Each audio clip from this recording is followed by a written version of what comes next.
Etsy, c'est une plateforme merveilleuse pour vendre tes créations. Et c'est vrai qu'aujourd'hui, elle réunit beaucoup de vendeurs, beaucoup de créateurs qui, tout comme toi, souhaitent vivre de leur passion. Il y a donc de la concurrence sur la plateforme et ça peut te sembler un peu compliqué d'être visible.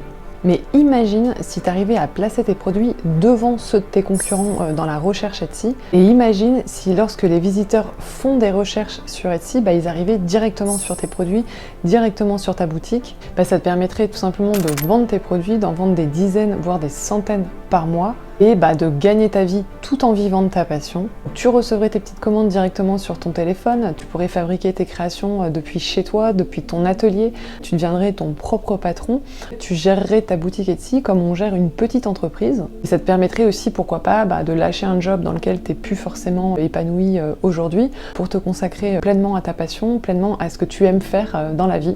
Moi, c'est exactement comme ça que je gagne ma vie, puisque je suis créatrice de bijoux et je vends mes créations sur Etsy depuis maintenant 7 ans. Je reçois en moyenne une centaine de commandes chaque mois et ça me permet de vivre exclusivement de la vente de mes créations sur Etsy. Je t'invite à venir découvrir les coulisses de mon atelier sur Instagram si ça t'intéresse. N'hésite pas à t'abonner à ma chaîne YouTube parce que je partage régulièrement tous mes conseils, toutes mes astuces, tout ce qui m'a permis de réussir sur la plateforme. Alors comment j'ai réussi à faire ma place sur la plateforme alors qu'il y a des dizaines de milliers de bijoux faits main sur Etsy? En fait, les bijoux, c'est la catégorie la plus concurrentielle sur la plateforme. C'est une des catégories où il y a le plus de produits. Donc pour réussir à être visible, je me suis positionnée devant mes concurrents. Et pour ça, il n'y a pas de secret, il n'y a pas de recette magique. J'ai beaucoup travaillé pour bien référencer mes produits sur la plateforme pour être visible. Et dans cette vidéo, je vais te donner mes meilleurs conseils pour que toi aussi, tu puisses positionner tes produits tout en haut de la recherche sur Etsy. Parce que si tu veux vendre, la première chose sur laquelle tu vas devoir travailler, c'est sur ta visibilité. C'est à être trouvé par les visiteurs. Parce que tu peux avoir les plus beaux produits, mais malheureusement, si personne ne les voit, tu n'arriveras pas à les vendre. Donc il y a 3 moyens efficaces pour que tes produits soient vus. Le premier, c'est de booster ta visibilité sur Etsy. Le deuxième, c'est de booster ta visibilité sur Google, parce que tu verras dans cette vidéo que ta boutique Etsy et tes produits, ils peuvent être aussi référencés sur Google. Le troisième moyen, c'est d'amener du trafic par toi-même via tes réseaux sociaux. Dans la quatrième et dernière partie de cette vidéo, c'est le point le plus important parce qu'on va voir comment booster ta visibilité sur le long terme. Donc on va tout de suite rentrer dans le vif du sujet et ici l'idée ça va être de booster ta visibilité sur Etsy, c'est-à-dire de dire aux algorithmes Etsy, aux algorithmes qui sont des robots, en fait les algorithmes c'est des robots et il faut tout simplement leur dire ce que tu vends. Ça se passe comment? C'est tout simplement d'ajouter des mots-clés. Sur Etsy, ça s'appelle des tags. Et en fait, à chaque fois que tu crées une fiche produit sur Etsy, tu as la possibilité d'ajouter 13 tags. Donc déjà, faut pas en ajouter que quelques-uns. Faut vraiment ajouter les 13. Et faut pas les remplir n'importe comment. Faut vraiment les remplir de manière intelligente. Et comment faire pour ça? Déjà, tu peux te poser 3 questions. Par exemple, si tu es couturière et que tu vends des sacs en tissu, la première question que tu peux te poser, c'est qu'est-ce que les gens vont taper pour trouver mes produits? Tout simplement. Donc ça pourrait être sac en tissu. La deuxième question que tu peux te poser, c'est à qui peut s'adresser ma création, à qui peut s'adresser mon produit. Par exemple, tu pourrais très bien mettre sac en tissu pour femmes ou cadeau pour femmes. Et la troisième question à te poser, c'est à quelle occasion peut être offert mon produit. Donc par exemple, cadeau de fête des mères, cadeau de Saint-Valentin, cadeau de Noël, il y a plein d'occasions dans l'année. Ça va te permettre de diversifier un petit peu tes mots-clés. Tu as un deuxième moyen de trouver des mots-clés de manière vraiment très efficace, c'est de te rendre tout simplement dans la barre de recherche Etsy et en fait tu vas taper le début du mot du produit que tu vends. Donc par exemple moi dans mon cas c'est des bijoux, donc tu vas taper bijoux et en fait là tu vas avoir une liste de suggestions. Et en fait, qu'est-ce que c'est cette liste de suggestions? C'est tout simplement tous les mots-clés qui sont tapés le plus souvent sur la plateforme. Donc Etsy, en fait, il dresse la liste dans l'ordre. Donc tu n'as plus qu'à finalement à prendre ces mots-clés et les intégrer dans tes fiches produits, si évidemment c'est des mots-clés qui correspondent à ce que tu vends. Donc là, ça va être vraiment un moyen très efficace de trouver des bons mots-clés. Et tu as un troisième moyen pour trouver des bons mots-clés, pour aller encore plus loin, si vraiment tu es en panne d'idées, que tu veux vraiment perfectionner ta recherche, tu vas aller sur les boutiques des vendeurs qui fonctionnent bien. Tu vas regarder un petit peu quels sont les mots-clés que eux ils ont utilisés pour leurs produits. Donc tu vas aller sur la boutique d'un vendeur qui vend les mêmes produits que toi, donc toujours dans le cas des sacs en tissu par exemple, tu vas taper sacs en tissu, tu vas regarder les produits qui sortent assez rapidement sur la plateforme, ça veut dire qu'ils sont bien référencés, qu'ils sont visibles, tu vas te rendre dans la fiche produit et tu vas regarder tout en bas de la fiche produit et il y a une partie tout en bas qui s'appelle recherche apparentée. Et là tu vas avoir une liste de mots et qu'est-ce que c'est ces mots? C'est tout simplement les mots-clés, les tags que ce créateur a utilisés pour cette fiche produit. Donc en fait, tu peux t'en inspirer pour tes fiches produits. Ça veut dire tout simplement que c'est des mots-clés qui fonctionnent bien. Donc tu peux les ajouter pour tes propres produits. Mais évidemment, ça faut bien le faire. Faut pas aller chercher des produits qui n'ont rien à voir avec ce que tu vends. Et il faut pas non plus aller chercher ces mots-clés sur des fiches produits, de fiches produits qui se vendent pas. Et pour savoir si une fiche produit elle se vend bien sur Etsy, tu vas tout simplement déjà aller sur la boutique du créateur. Tu vas regarder son nombre de ventes. Donc ça, tu peux le trouver en fait quand tu vas dans la partie à propos de sa boutique, il y a son nombre de ventes. Donc si tu vois qu'il y en a beaucoup, ça veut dire que ok, c'est un vendeur qui marche bien. Et ensuite, tu vas aller voir quels sont les produits qui vendent. Quels sont les produits qui se vendent dans sa boutique. Ça, tu peux le voir à ce niveau-là. Mais tout le monde ne le montre pas, il y a des créateurs qui le cachent. Donc le moyen d'aller voir quand même ce qu'ils vendent, c'est de se rendre dans les avis. Et dans les avis, tu vas voir en fait tous les produits qui sont vendus régulièrement sur sa boutique. Et donc ça veut dire que c'est des produits qui marchent bien. Et ça veut dire que ce sont des produits dont tu peux t'inspirer pour trouver des mots-clés pour ta propre boutique. Donc voilà, ça c'est un travail de recherche que tu peux faire pour trouver des mots-clés vraiment efficaces pour ta boutique, pour être bien référencé sur Etsy.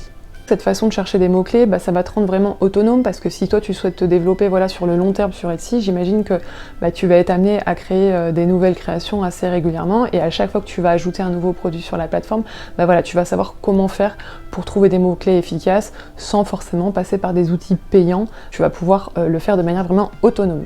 Et le deuxième moyen de booster ta visibilité sur Etsy, c'est d'intégrer tes mots-clés dans tes titres. Parce que tes titres, ils vont aussi être pris en compte pour ton référencement. Donc il faut que tu y intègres tes mots-clés principaux, les mots-clés qui vont le mieux décrire ton article. Donc là, on vient de voir comment booster ta visibilité directement sur Etsy.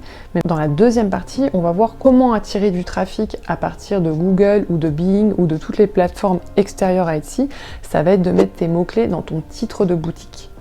Ton titre de boutique, c'est pas ton titre de tes fiches produits, c'est vraiment le titre de ta boutique et là, il n'est pas là pour faire joli, il est là pour te référencer. Donc ici aussi, tu dois mettre tes mots-clés.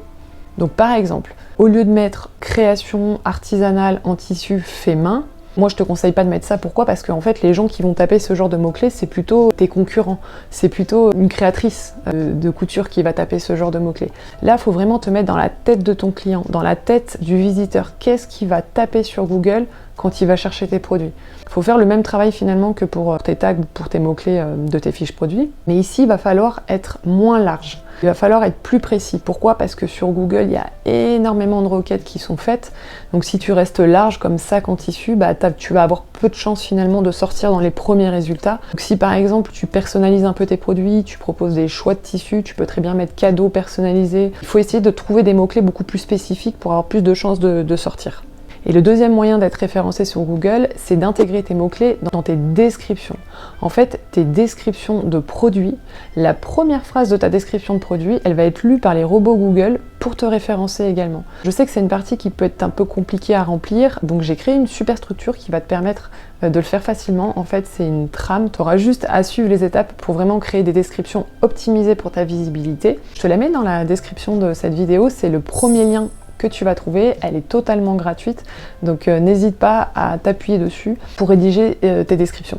Donc une fois que tu as travaillé tous ces points, tu l'auras compris, ça va te permettre d'optimiser ta visibilité sur Etsy, pour les gens qui font des recherches dans la barre de recherche Etsy, et ça va te permettre d'optimiser ta visibilité en dehors d'Etsy, donc pour tous les gens qui font des recherches sur Google, sur Bing, en dehors de la plateforme Etsy.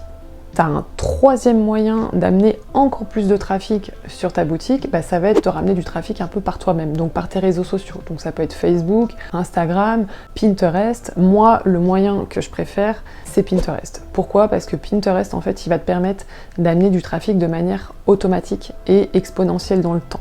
Moi, je l'utilise depuis 5 ans et ça me ramène une très très grosse proportion du trafic dans ma boutique sans que j'ai rien à faire.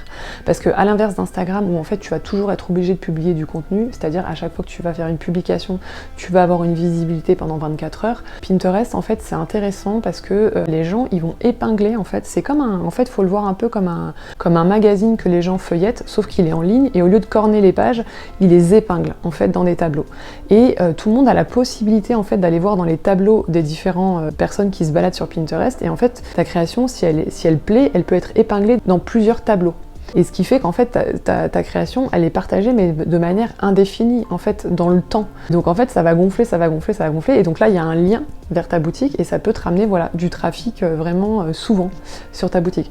Donc je sais qu'il y a pas beaucoup de gens qui connaissent forcément Pinterest, ou en tout cas qui y vont en tant que visiteurs et qui s'en servent pas, en tant que créateur et en tant qu'utilisateur. Donc vraiment, si tu connais pas, je t'encourage à t'intéresser un petit peu à ce réseau social, parce que c'est vraiment un super moyen de booster ta visibilité, et surtout, on y trouve beaucoup de décoration, on y trouve beaucoup de création fait main, on y trouve beaucoup de bijoux. C'est une plateforme qui est vraiment appropriée pour Etsy, à mon sens. Et donc évidemment, tu vas avoir les réseaux un peu plus classiques comme Instagram. Dans ta biographie Instagram, mettre le nom de ta boutique pour que les gens puissent directement accéder à ta boutique. Pareil pour Facebook, tu fais des publications et tu fais venir du trafic sur ta boutique. Il y a des vendeurs ou des créateurs qui veulent pas trop mettre leur boutique en fait sur les réseaux sociaux, parce que ce qu'ils se disent, c'est que ça va leur faire des frais, et qu'ils préfèrent mettre du coup leur site internet sur lequel il n'y aura pas de frais quand quelqu'un va passer une commande. Alors ça, c'est une réalité. Sur Etsy, il y a des frais, donc forcément il y aura un pourcentage en fait sur tes ventes qui sera pris par la plateforme. Sur une commande, effectivement, c'est plus intéressant qu'elle soit faite sur ton site internet. Et moi, je te conseille, si tu veux te développer sur la durée, si tu veux faire de Etsy ton activité principale, de mettre ta boutique Etsy pour que tes commandes, elles passent par Etsy, même si sur tes commandes, tu vas gagner moins d'argent. Pourquoi? Parce que ça nous amène au 4e point, et qui est selon moi le point le plus important pour ta visibilité et pour te développer de manière pérenne, c'est l'effet levier. En fait, Etsy, il va évidemment montrer tes produits si tu les références bien grâce à tout ce qu'on vient de voir dans cette vidéo, mais il va aussi les booster naturellement s'ils sont souvent vus, s'ils sont souvent achetés, s'ils reçoivent des bons avis, si les gens les mettent en favoris, etc. Donc au plus tu vas faire passer des ventes sur ta boutique Etsy et pas par ton site internet, au plus tu vas avoir de commandes et au plus tu vas accumuler tout ça, et bien au plus ça va envoyer une information positive aux algorithmes Etsy, et au plus Etsy va booster tes produits de manière naturelle. C'est ce qu'on appelle l'effet boule de neige. Ta visibilité, elle va augmenter avec cet effet de levier. Et donc le fait de faire passer un maximum de commandes sur ta boutique Etsy, c'est vraiment la chose la plus judicieuse que tu puisses faire si tu souhaites te développer sur le long terme et acquérir cette visibilité naturelle, boostée par la plateforme. Pour te donner un exemple, moi j'ai 3 boutiques, dont 2 de bijoux, et en fait sur l'une de mes boutiques, c'est vraiment ma boutique historique que j'ai depuis 7 ans, mon produit best-seller. C'est vraiment un produit qui me permet, je le vends 2 fois par jour. C'est un produit qui marche tous les jours, toute l'année, tout le temps en continu. C'est vraiment ma base, le socle qui me permet de vivre de la vente de mes créations. Donc j'en ai plusieurs, mais celui-là c'est vraiment mon produit phare. J'ai fait un test, alors ça je te déconseille de le faire parce qu'on n'a pas le droit de faire des doublons sur Etsy, mais j'ai voulu faire un test et j'ai mis ce produit sur ma 2e boutique. Et en fait, ce que je me suis rendu compte, c'est que sur ma boutique historique, donc je le vends 2 fois par jour, donc je le vends 35 €, donc ça me fait 70 € par jour. Et sur ma 2e boutique, je le vends 1 fois par mois, donc ça me fait 35 € par mois. Pourtant, c'est exactement le même produit, c'est la même photo, c'est la même description, c'est le même titre. J'ai construit le même prix, je l'ai construit exactement de la même façon, avec les mêmes mots-clés, les mêmes tags, je les référençais de la même manière. Mais pourquoi est-ce que je le vends 2 fois par jour sur ma boutique A et 1 fois par mois sur ma boutique B? Mais tout simplement parce qu'en fait, sur ma boutique A, il y a eu cet effet de levier. Parce qu'il se vend régulièrement, parce qu'il reçoit des bons avis, parce qu'il est partagé, parce que les gens le mettent en favori. Et en fait, il y a tout cet effet levier, boule de neige qui s'est créé sur plusieurs mois. Donc ça prouve que cet effet de levier, il est vraiment là. En fait, Etsy booste ce produit naturellement et par la même occasion, booste ma boutique. Parce qu'il y a ce travail de référencement qui a été fait de manière efficace. J'espère que c'était pas trop compliqué toutes ces informations, j'espère que j'ai réussi à les transmettre de manière un peu claire. Si tu as des questions, n'hésite surtout pas à me les poser dans les commentaires de la vidéo, je prends le temps de répondre à tous vos commentaires. J'espère que vous avez appris des choses dans cette vidéo, n'hésitez pas à me le dire non plus dans les commentaires. Je te remercie d'avoir regardé cette vidéo jusqu'au bout et je te dis à la prochaine dans une prochaine vidéo.